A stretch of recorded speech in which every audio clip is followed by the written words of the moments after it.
Meus irmãos, Jesus Cristo está voltando e faz necessário, certo, que preguemos o Evangelho segundo a palavra. E no vídeo de hoje a gente vai ver o que? Sobre pecados de iniquidade. Só que no vídeo de hoje não vai ser eu falando, vai ser um react. E presta muito bem atenção no que o rapaz falou aqui em cima sobre pecados de iniquidade. Tome muito cuidado se você está, certo, nesse tipo de pecado.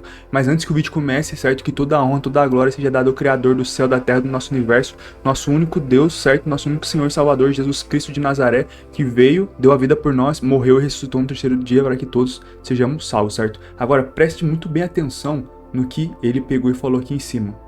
No mesmo capítulo 13, no versículo 36, fala assim: Então, tendo despedido a multidão, foi Jesus para casa, e chegaram a ele seus discípulos, dizendo: Explica-nos a parábola do joio do campo.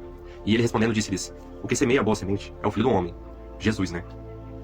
O campo é o mundo, e a boa semente são os filhos do reino, e o joio são os filhos do maligno. O inimigo que semeou é o diabo, e a ceifa é o fim do mundo, e os ceifeiros são os anjos. Assim como o joio é colhido e queimado no fogo, assim será na consumação deste mundo. Mandará o filho do homem os seus anjos, e eles colherão do seu reino tudo o que causa escândalo e os que cometem iniquidade, e lançá-los-ão na fornalha de fogo. Ali haverá pranto e ranger de dentes. Então os justos resplandecerão como o sol, no reino do seu Pai. Quem tem ouvidos para ouvir, ouça. Então, você vê que Jesus está falando do Apocalipse aqui, né? Ele fala aqui no retorno dele, como vai ser. Então, mais uma coisa que a gente pode primeiro esclarecer aqui fala assim, no versículo 41, Mandará o filho do homem os seus anjos, eles escolherão o seu reino, tudo o que causa escândalo, os que cometem iniquidade. Primeiro, para quem não compreende o que é pecado de iniquidade é quando uma pessoa, ela peca, ela faz uma coisa que é errada, mas aquele erro, ela tá planejando. É diferente de quando, porque todos nós somos pecadores, é diferente de quando um filho de Deus peca, que ele peca sem querer, ele peca por falha humana. Agora, uma pessoa que tem pecado de iniquidade, primeiro, ela já não tem o Espírito Santo, ela planeja fazer aquele pecado, como um adultério.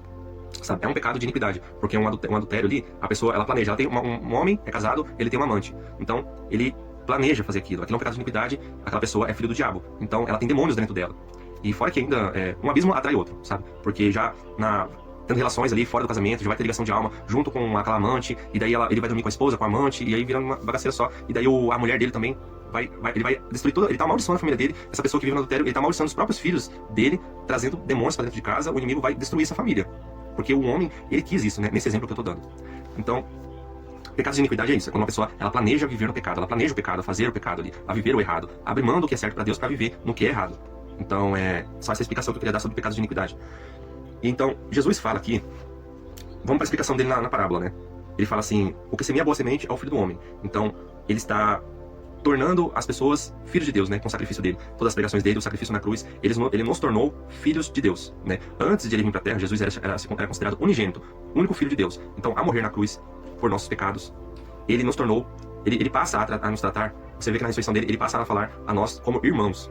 Ele fala do Pai, do nosso Pai, já tratando como o Pai das pessoas que creem nele, né? Quando ele manda buscar, avisar os apóstolos da ressurreição dele. Então, você vê que nós nos tornamos co-herdeiros através de Cristo. Depois da ressurreição dele, depois da morte da cruz, depois que ele morre na cruz, nós nos tornamos filhos de Deus, co-herdeiros em Cristo Jesus. Jesus Cristo se torna o primogênito, o nosso irmão mais velho. E é assim que ele passa a nos tratar daí como irmãos. Então, Jesus aqui, ele fala que ele semeia a boa semente. O que semeia a boa semente é o filho do homem, dentro da parábola, que é Jesus. O campo é o mundo, né? E a boa semente são os filhos do reino. Então a boa semente são os filhos de Deus. E o joio são os filhos do maligno. Tem pessoas que acham, mas você não pode falar que é filho do diabo. Mas o próprio Jesus falou aqui, o joio são os filhos do maligno. As pessoas que escolhem consumir o pecado são filhos do diabo. Esses que pecam, que cometem o pecado de iniquidade, que escolhem abrir mão da sua vida eterna para consumir o pecado, essas pessoas são filhos do diabo. Deus, ele tem um plano para todos. Deus, ele nos criou, mas ele nos deu o livre-arbítrio. Ele te deu o direito de escolher ser filho ou não. Você crê em Cristo de verdade, você é filho de Deus. Você não crê, então você é filho do diabo. Então você escolhe na sua vida, no seu cotidiano, não estou dizendo do que você fala, porque falar é bonito, no que você vive da sua vida, no seu dia a dia, na prática, é o que você está dizendo no reino espiritual. Eu acredito em Cristo, eu não acredito em Cristo. É bem simples de entender. Então você não acredita em Cristo, na sua prática, da sua vivência, no seu dia a dia, você é filho do diabo, e essa pessoa que é filho do diabo, ele vai ir pro inferno.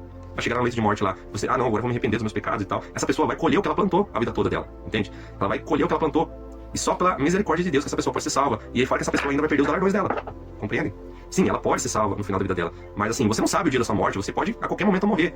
Você que está longe, fora da aliança de Deus, se você planeja isso na sua vida, se você tem essa ilusão de, na minha velhice lá, quando eu for lá, estiver no hospital, no leito de morte, eu me arrependo dos meus pecados, você vai se arriscar a fazer isso? Você vai querer se arriscar a viver assim? Você não sabe do que vai acontecer daqui a um minuto. Você não sabe o dia de amanhã, só Deus sabe o dia de amanhã. E essa pessoa quer se arriscar, perder a salvação ali.